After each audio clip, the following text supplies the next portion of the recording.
Good afternoon, everyone. Welcome to a very special Mamapreneur podcast YouTube live. You guys are going to have a little lunch with us today, so I hope you got your pen, your paper ready, your salad, your drink, your water, like myself, and ready to get some gems dropped by someone I feel is just so knowledgeable in their expertise. His name is Andrew Joyner. Andrew Joyner is a strategic people advisor. Say that again for the people in the back. Certified HR professional, coach, and with over 15 years of experience, specializing in communication, accountability, and conflict resolution. As a certified wealth educator, he helps clients navigate financial and leadership decisions by integrating values based clarity with practical, strategic, and structured conversations. And give him some claps in the chat. Andrew Joyner, welcome. Thank you. Thank you for having me. Excuse me. Of course, of course. My allergies want to act up now as we go live. The joys of going live. Of course. Joys of going live. So, audience, feel free to ask Andrew any questions before I get into my spill of questions for him. Feel free to engage in the chat. And also, if you're watching us via the replay, go ahead and give us a hashtag replay. And don't forget to subscribe to the channel. So, Andrew, tell everyone a little bit about your journey coming into the corporate space of HR to now you doing it independently. Talk through that. Absolutely. So, my degree is also in human resources and organizational management. I went to the University of Minnesota and really started my career pretty much right into an HR role for the most part. Started in recruiting. And when I started my career, it was kind of the tail end of the Great Recession. So we were still in a really difficult economy. So being in recruiting at that time was a very interesting experience, but valuable experience. And then over time, I just grew in my career as I worked for different organizations, was promoted and just kind of moved up on the corporate side. And as much as I enjoyed the work that I did notice that over time, things just started to shift a little bit the way HR is done. I think technology is playing a bigger role in the corporate HR space. Risk mitigation is a big thing in the corporate HR space. So it makes it hard to really build those meaningful relationships. It just becomes more transactional. So, wow. After a recent transition from a company I worked for a long period of time, I decided I wanted to step out on my own and provide, meaningful strategic HR partnership to small businesses that are growing and maybe they can't afford a full-time HR person or they can't afford a HR director. I can provide my service to them at a fraction of the cost, and they can still kind of have access to someone who has that corporate experience. Wow, something you just shed light on in regards to being in HR. It's so different today. I was telling someone a few months back before people would apply for jobs, and an actual person was looking at your resume, actually looking at it firsthand to grab it, review it online. Now you have to go through this whole ATS system or whatever. It's, not even a person is getting that first glance at your resume. And so if you don't have, specific keywords, you are automatically rejected. Yeah. I just find that just interesting. So I can only imagine how many, I'm going to still say qualified candidates that got auto rejected, like, wow. Oh yeah.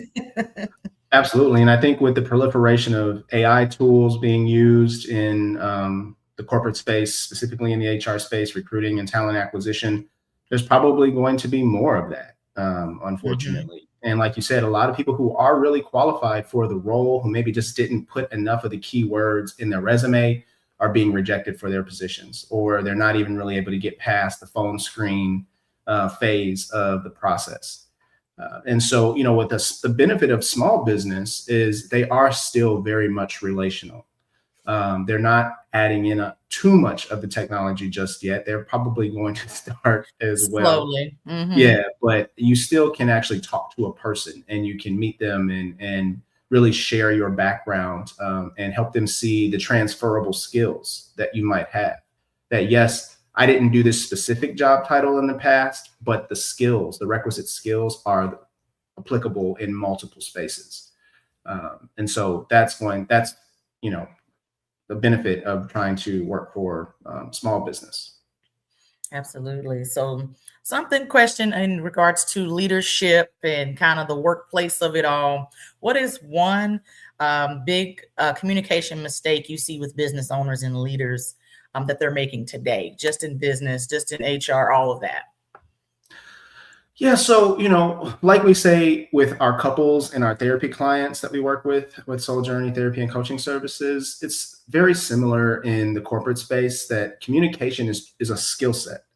And it's a skill set that needs to be learned and developed and honed over time.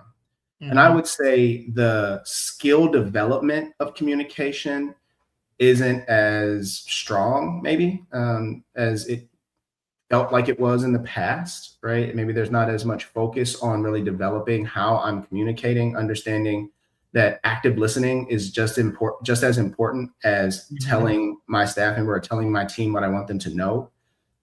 So I would say the biggest mistake that I see and that I've experienced from leaders is that they're not actively listening to their team. They're just trying to execute the tasks that they want executed. And again, I get that from an efficiency standpoint. You have this task, you just need to get it done. But stopping for a minute to listen and really hear your team and respond accordingly, I think is really important. I hear a term you hear more of lately when it comes to there's lack of in the workplace, emotional intelligence. And I didn't realize how I have a friend that I call her the guru of it. I want your take on that the workplace sometimes can lack that. You just gave an example, and that's what made me click. But how important is that in the workplace? Which I don't think people I think in senior levels don't quite see that.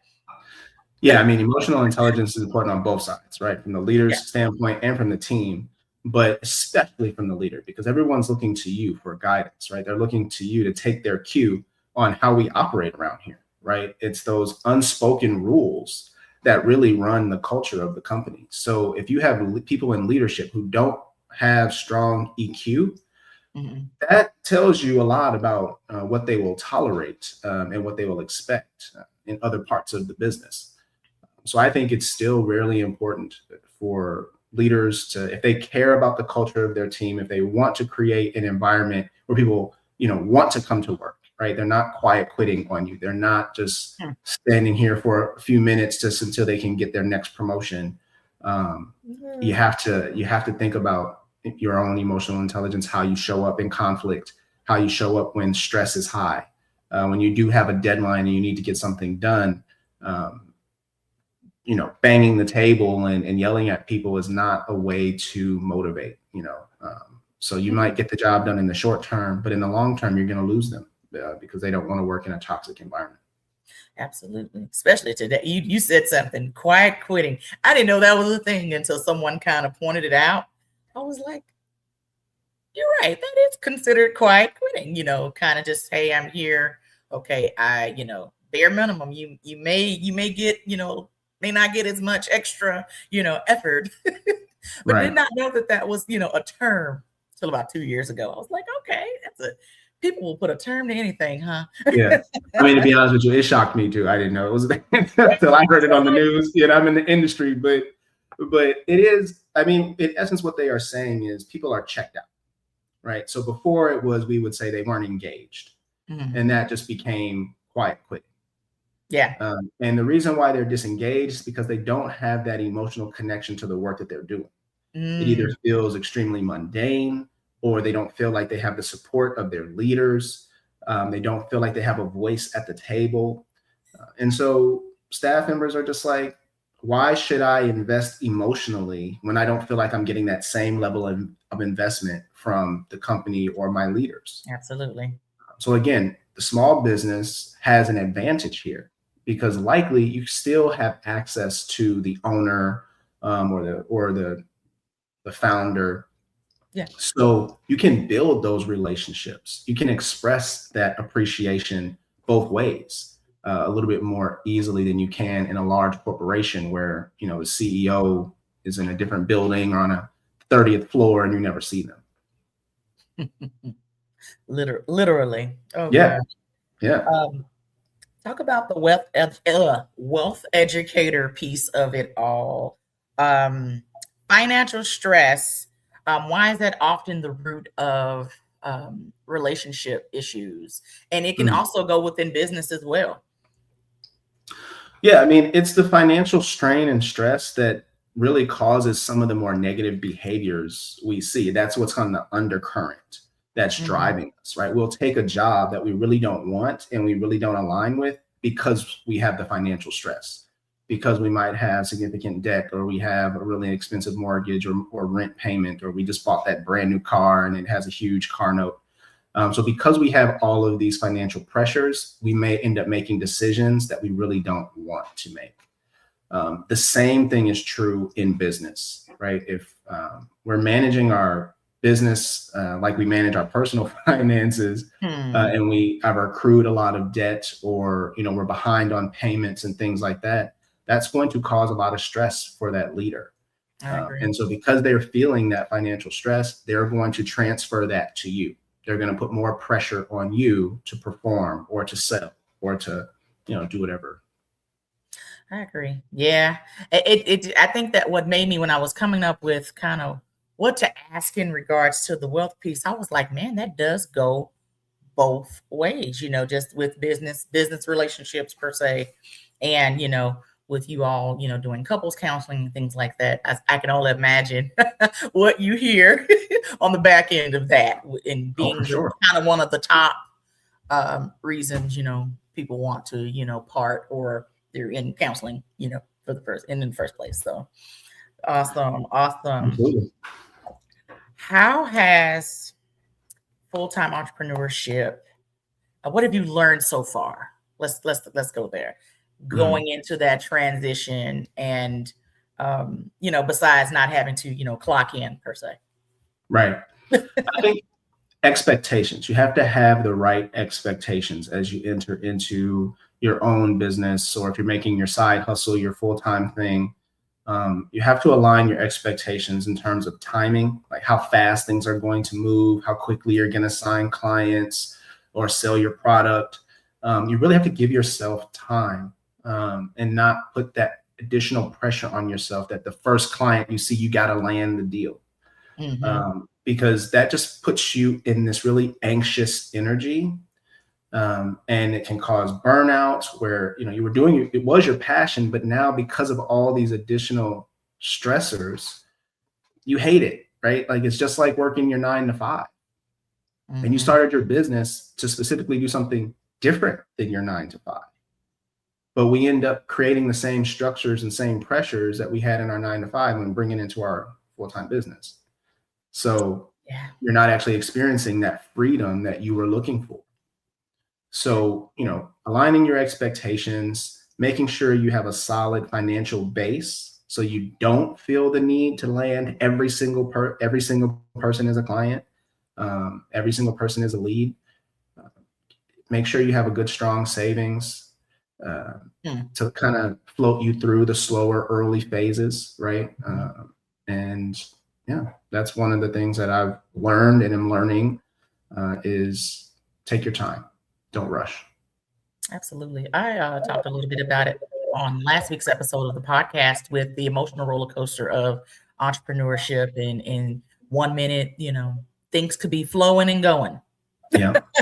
you Yep. know, hey, the business is coming in. It's, it's with ease and flow and all the things. And then 1 minute it may just come to a screeching halt. and you could be doing all the things. And so making sure you hit the nail on the head, being able to be financially set, as you make that decision, but to, not expect to be a millionaire as well within, 24 hours of being in entrepreneurship, Yeah. uh, and you touched on something as well with landing clients and leads and things like that. You can, meet as many leads as humanly possible. Not everyone says yes immediately. Right. Sometimes it takes about 3 times. Sometimes it takes months, to be able to get that guaranteed yes. Because some people, it's just, not right now. Right. And you shouldn't say yes to everybody either. Absolutely. But because you feel that stress and that strain, you feel like you can't pass it up. So you have to. So you take on a client that's going to be micromanaging you, or, having all these challenges, or they never get back to you when you need something from them and all of that, because you felt like, I need the money. You didn't feel like you had any other option. So if we're more planful and proactive, we can create a space where we don't have to take every client just because we need the money.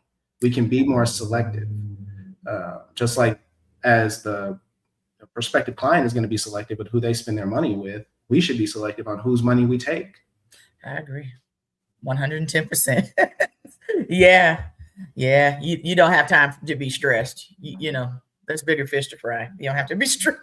Right. Oh my gosh. So for you now, with being independent and things like that, talk about that process when you're, this is a good segue, when trying to land that client, that lead. What are you looking for per se? So for me at this stage, I'm just looking to build genuine relationships. I'm in a relationship-driven business. In order for a CEO or a business owner, a small business owner, to want to do business with me, they have to feel like they can trust me, right? And that takes time to develop that trust. So, I'm not looking to pitch everybody what I do. I'm looking to listen. I'm looking to, just build a relationship genuinely and see where things go from there. And if it's a natural fit, then great, we can move forward with a business relationship. But I think establishing that trust, establishing that relationship first is really where I'm at. And so that's what I'm looking to do, is just build relationships with people, meet business owners, get an understanding of what their challenges are, what their struggles are, and respond accordingly. Absolutely. So I got some quick rapid fire questions before we close out. This is the great conversation. Time is flying by already, Andrew. Yeah. So rapid fire. One word that defines great leadership. Patience. In a nutshell. Patience. Yeah. Because it requires that on so many levels. Yeah. Yeah. Especially if you're dealing with, multiple personalities, etc. Yeah. You need pack it on. Yeah. Best career advice you've ever received. Feedback, whether good or constructive, it's all a gift. Yeah. Sometimes when you're in it, when it's first told to you, and if it's one of those things where it's hard, you're like, you did not have to do me like that. You go back home, kind of process it. You're like, you know what? Maybe they were right. Yeah. You thank that person later. Be like, you know what? Thank you. Yeah. I didn't receive that at first, And then there's others that just, you're like, you know what? That aha moment. Yeah. Feedback is a gift. A book that inspired you, if you're a reader like that, a book that you should inspire someone to read. It inspired you, and you should, you would want others to be inspired by it. Yeah, I read this book earlier in my career, The Art of Work by Jeff Goins. I actually literally just recommended it to a family member. I let him borrow my copy because it really just helped put things in perspective for me. Earlier in my career, I was really struggling with trying to understand what's my purpose and my passion and what should I be doing. And we all go through a version of that at different times in our life. Yeah. And I think that book just really helped me put things in the right context for where I was at that time in my life. And it gives a lot of great examples of people who maybe left a corporate job to go in to do their passion and did it for a few years, but found themselves back in a corporate space and felt totally fine with that because they learned so much just from that transition. Or, we get that angst feeling like, man, I'm not making the impact I want to make. And just some of the thoughts that are in that book really help put things in perspective for me. So that's one I would recommend. Name of it again? The Art of Work by Jeff Goins. Okay, got it. You got to tell people twice. I Oh, yeah. Make sure. I'm sure there's an audiobook version out there. I'm pretty sure. What legacy do you want to leave through your work? It's a good question. I think, I'm always wanting to make a positive impact in any way that I can. So if there's a legacy that I want to leave, is that, I made a positive, strong impact on the people I worked with. They got value out of the relationship that we developed. So that's really my goal. Okay. If our listeners can take away one lesson from this conversation about anything we've talked about, what would it be? Communication, leadership, relationships, all those things. What is one big takeaway you want the audience to take away today? I would say, the enhancing your skills in communication. That would be critical because that you can use in so many spaces, whether it's your relationships with your family, romantic partners, in your business, or in the corporate setting. Learning how to be an effective communicator and practicing those skills daily, I would say, would be one takeaway. There's nothing else you take away is that. That's good. That's good. Let everyone know, Andrew, how they can connect with you. How can you be followed? Yeah, so they can connect with me on our webpage at Soul Journey Project /for business if they want to learn more about my strategic people advisory. You can also connect with us on Facebook and Instagram at Soul Journey Project, and love to connect with you.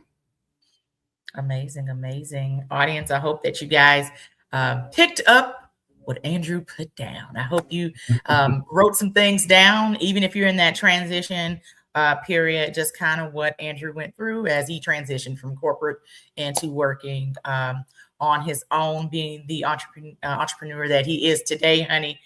He's out here building relationships and changing lives one couple at a time. Besides the main business there. So right, yeah. Shouts out to Kiana. I had to throw it out there. But yes, thank you so much for being here with us today. And audience, thank you all for being here with us today. And make sure that you're subscribed to the Mamapreneur Podcast YouTube channel. And make sure you're tuning into our live episodes every second and fourth Thursday at 8 p.m. Central Standard Time. Join us next week for episode 110 of the Mamapreneur Podcast. You guys have an amazing day, and we will see you next time. Thank you.